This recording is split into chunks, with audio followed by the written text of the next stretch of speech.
আসসালামু আলাইকুম। আমি সরিষার ইলিশ রান্না করবো, এই জন্য কড়াইয়ে একটু তেল দিলাম সরিষার। আসসালামু আলাইকুম। আমি সরিষার ইলিশ রান্না কী করে সরিষা বাটা দিলাম, পেঁয়াজ বাটা,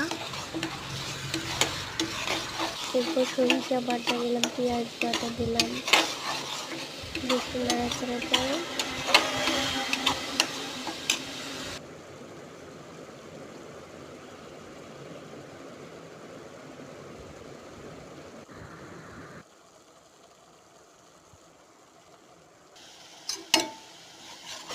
এরপর একটু হলুদ দিলাম, গুঁড়ো মরিচ দিলাম 2 টেবিল চামচ, লবণ দিলাম 1 চামচ,